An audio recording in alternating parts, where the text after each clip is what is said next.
Jeremy Corbyn praised an activist who smeared graffiti on the walls of the Warsaw ghetto and called for Israeli MPs to be assassinated, calling her a very good friend, a Mail and Line exclusive can reveal. Iwa Jesuich, 40, is due to speak at a Momentum festival this month on the fringes of the Labour conference. Mr. Corbyn and John McDonnell, the Shadow Chancellor, will also speak at the event. In 2010, Ms. Jesuich desecrated the last remaining walls of the Warsaw ghetto, where an estimated 92,000 Jews died, with pro-Palestinian graffiti. She explained her actions by claiming that Israel had co-opted the Holocaust to serve agendas of colonization and repression. In 2002, she called for terrorists to target Israeli politicians after the son of a family she was staying with on the West Bank opened fire on some Israeli civilians in a market somewhere a few months ago. Mr. Corbyn's support for the activist, who has been accused of anti-Semitism, came at a rally in support of Gaza in 2009 after she made her comments about Israeli MPs, but before she spray-painted the ghetto.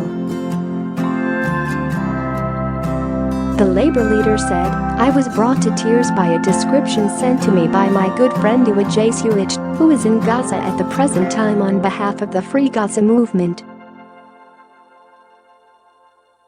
He went on to describe how Ms. Jesuich wrote an account of seeing casualties of war in Gaza.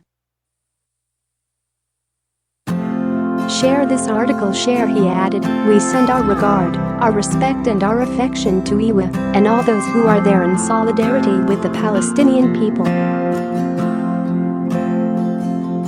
The Free Gaza organization was founded by Greta Berlin, who has been accused of anti-Semitism after sharing Nazi propaganda films and other offensive material.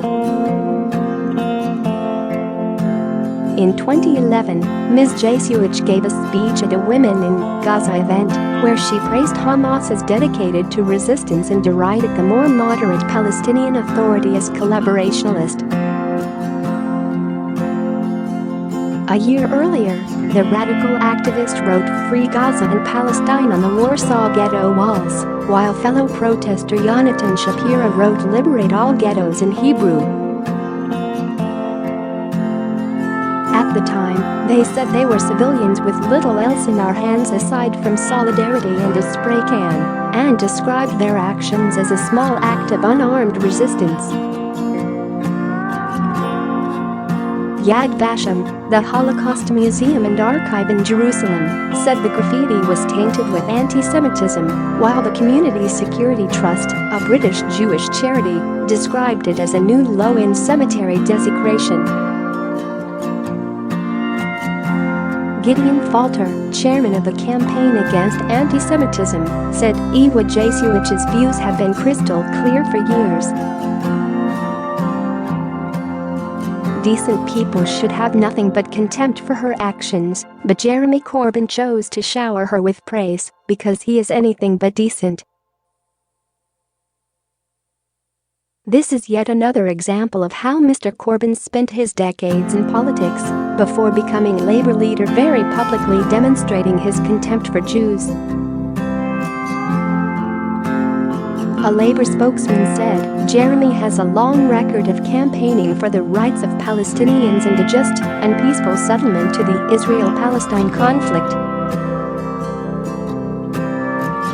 In further revelations yesterday, The Times reported that Ms. Jesuich called for activists to do the Israeli parliament or a sophisticated politician bump off rather than target Israeli civilians.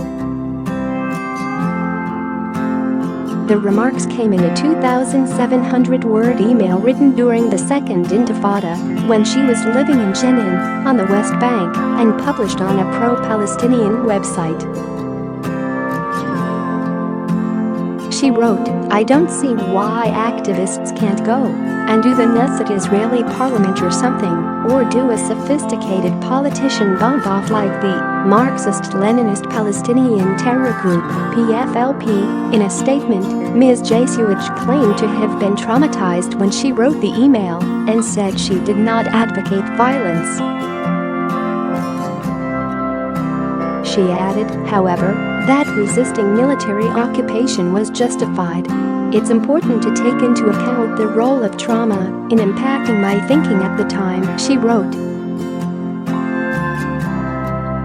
An occupied people, the Palestinian people in this case, have a right to resist military occupation.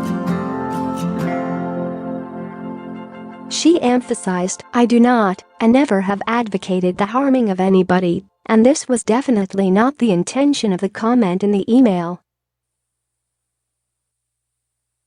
I apologize for any harm or upset this has caused, and I ask people to understand it in the context that it was written, both as a flippant comment in a private email and under conditions of a violent occupation."